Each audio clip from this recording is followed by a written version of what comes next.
안녕하세요. 유통구단 김앤커머스 대표 김영호입니다.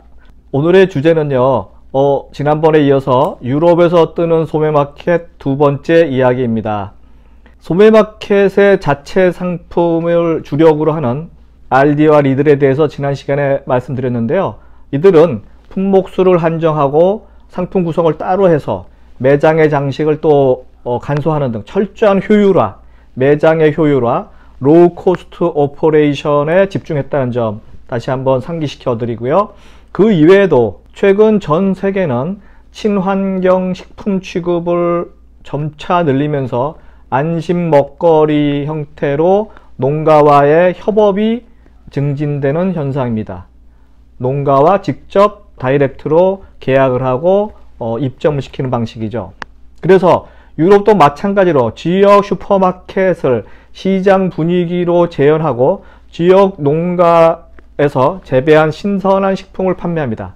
지역 농가와 매출을 서로 분배하는 방식을 취함으로써요, 농산물의 재배 그리고 관리가 용이하게 됩니다.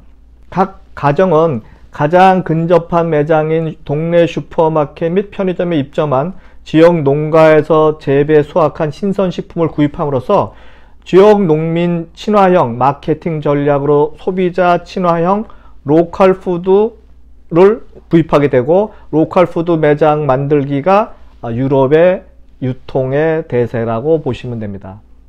여기에 한 가지 더, 시니어 은퇴 세대와 그 가족들을 겨냥한 맞춤 서비스를 제공하는 슈퍼마켓 체인인 에데카는 독일 점유율 1위인 협동연세점입니다. 협동연세점. 시니어 전문 슈퍼마켓인 만큼요, 에데카 50 플러스, 정확한 브랜드 이름입니다. 에데카 50 플러스입니다. 50대 이상 은퇴자를 대상으로 타겟을 해서 2008년부터 시작했는데요. 한 300여 평 정도 되는 그 중대형 슈퍼마켓 사이즈입니다. 고령자 전문으로 만든 협동연세점이란 점. 그래서 이 50대 이상의 소비자를 위한 매장이다 보니까 매장의 형태가 기존 매장하고는 많이 틀립니다. 첫 번째, 선반의 높이가 일반 매장보다 한 20cm 정도 낮춰서 1.6m 정도로 구성했고요. 계산대도 일반 매장보다 낮게 설치했습니다. 쇼핑카트도 휠체어와 연결해서 이용할 수 있게 하고요. 카트에는 돋보기를 부착해서 작은 글씨의 그 제품 설명서를 쉽게 읽을 수 있도록 서비스를 확대했고요. 그리고 매장 구석구석을 시니어 고객을 위한 맞춤형 세심한 배려가 상당히 많은데요. 눈이 부시지 않고 미끄럽지 않은 바닥의 조도, 그러니까 조명에서 비추는 조도에 의해서 눈이 부시게 되는데요.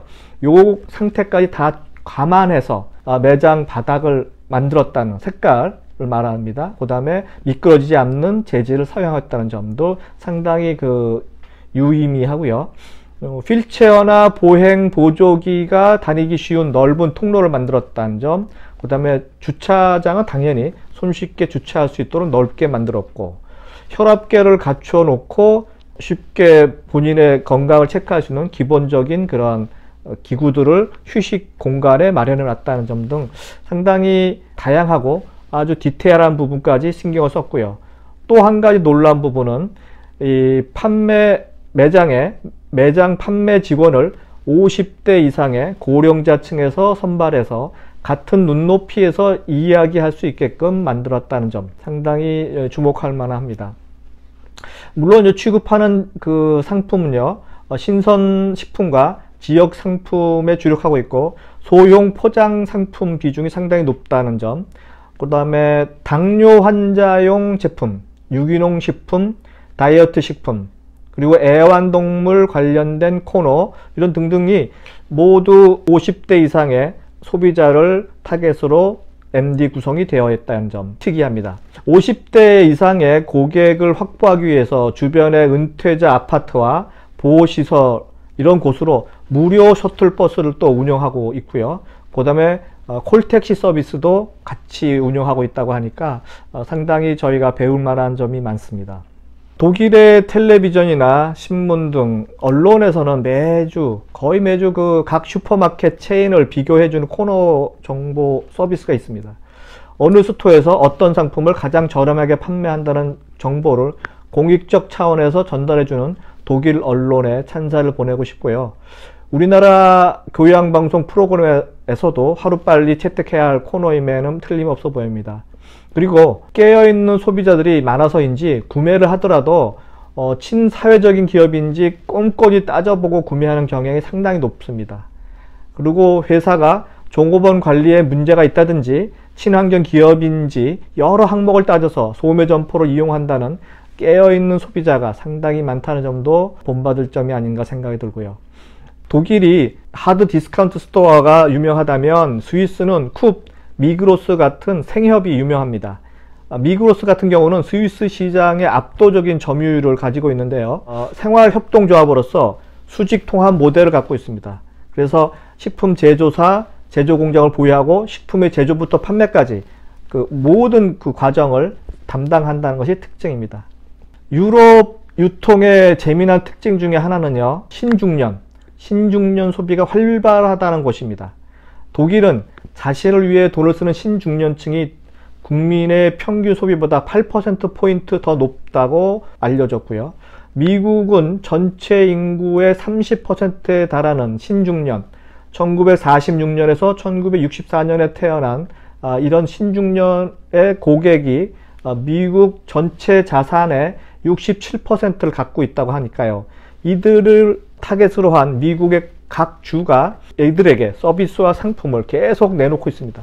그래서 우리나라도 신중년 베이비붐 세대의 소비와 생산 부분을 상당히 유념해서 연구해야 될 부분이라고 생각이 들고요.